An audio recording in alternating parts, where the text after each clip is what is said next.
সংক্রান্তি আর পিঠে হবে না? পৌষ সংক্রান্তি পিঠেপুলি উৎসব হলেও আমরা যারা পিঠে খেতে ভালোবাসি তাদের পিঠে খাওয়ার পর্ব আগে থেকেই শুরু হয়ে যায়। পৌষ সংক্রান্তি পর্যন্ত আমাদের আর অপেক্ষা হয় না। এখানে আমি একটা সেদ্ধ পিঠের রেসিপি নিয়ে চলে এসেছি। সবাইকে স্বাগত আমার চ্যানেলে। সেদ্ধ পিঠে করার জন্য চাল গুঁড়ি লাগে। সেই চাল গুঁড়িটাকে গরম জল ফুটিয়ে তার মধ্যে ঢেলে পরিমাণ মতো জলে যা চাল গুঁড়ি লাগবে দিয়ে আস্তে আস্তে নাড়তে হবে। নাড়তে নাড়তে এরকম মণ্ড আকারের হয়ে যাবে। গ্যাস থেকে নামিয়ে নিয়ে সেটাকে খুব ভালো করে আরও ভালো করে মিশিয়ে নিয়ে একটা থালার মধ্যে ঢেলে নিতে হবে। একটু হালকা ঠান্ডা হলে হাত দিয়ে খুব ভালো করে থেসে থেসে মেখে মোলায়েম করে নিতে হবে। জল দিতে হবে আর মাখতে হবে। চালের গুঁড়ি এই মণ্ডটা বানানোর জন্য অবশ্যই জল যখন ফোটাবো তার মধ্যে নুন দিতে হবে।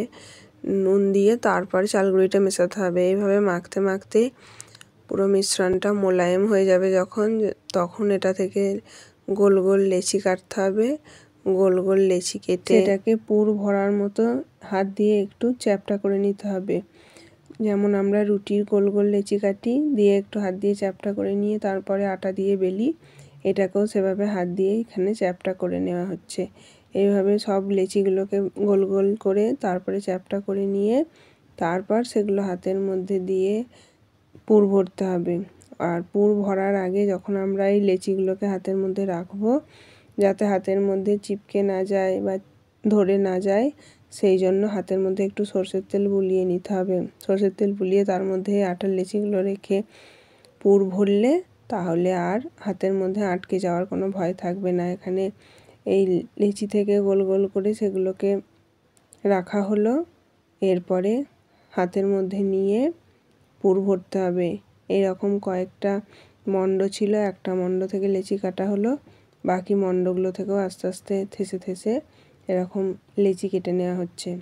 ভাজা পিঠের পুর নানা রকমের হতে পারে। আমরা যদি এটাকে শুধু ভেজে খাই তাহলে এর মধ্যে মিষ্টি পুরও ব্যবহার করতে পারি, ঝাল পুরও ব্যবহার করতে পারি। মিষ্টি পুর হিসেবে আমরা সন্দেশ ব্যবহার করতে পারি, ঝাল পুর হিসেবে আমরা কোনো ভাজা জিনিস ফুলকপি পুর হিসেবে দিতে পারি। এখানে আমি পুর হিসেবে নারকেলের ছাই বা নারকেল কোড়া গুড় দিয়ে মণ্ড করে যে নাড়ু করি আমরা, নাড়ু পাকানোর আগের মুহূর্ত যেমন হয় শুধু নারকেল গুড় দিয়ে নেড়ে নিয়ে সেটাকে ছাই হিসাবে পুরের মতো ব্যবহার করেছি। এখানে গোল গোল লেচিগুলোকে হাতের মধ্যে নিয়ে মাঝখানটায় আঙুল দিয়ে দেবে গর্ত করে তার মধ্যে পুর ভরে সেটাকে হাত দিয়ে মুড়িয়ে নিয়ে যাতে ফেটে বেরিয়ে না আসে পুরটা, সেই জন্য মুখটা ভালো করে চেপে দিতে হবে। হাত দিয়ে মুখটাকে লম্বা লম্বা একটুখানি ভালো করে চেপে দিলে তাহলে আর সেদ্ধ করার সময় পুরগুলো বেরিয়ে আসবে না।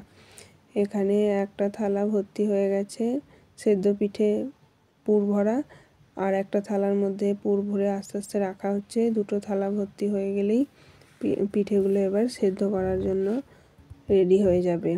এখানে সেদ্ধ করার জন্য একটা পাত্রের মধ্যে খুব অল্প জল, খুব বেশি জল হবে না, একদমই অল্প জল দিয়ে সেটা ফুটবে। যখন তার থেকে বাষ্প হবে, ভাপ বেরোবে, তার উপরে একটা ঝাঁঝরি থালার মধ্যে সরষের তেল বুলিয়ে পিঠেগুলো সাজিয়ে একটা ঢাকনা দিয়ে সেদ্ধ হতে দিতে হবে। এখানে সেদ্ধ হতে দেওয়া হয়েছে পিঠে, মাঝখানে একবার খুলে দেখা হলো।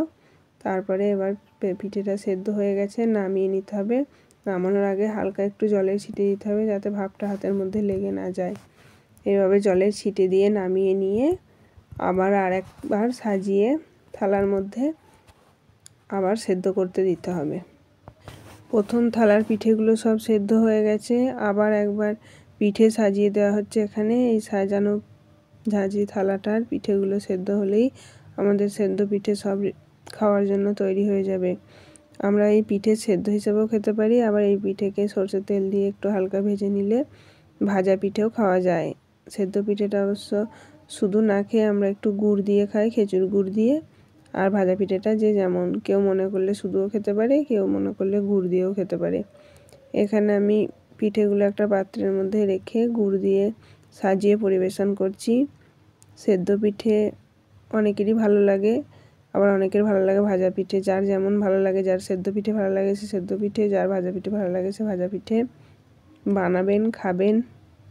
যদি খেয়ে ভালো লাগে বা খেয়ে ভালো লাগার কথাই, পিঠে ভালো লাগে না এমন মানুষের সংখ্যা কমই আছে।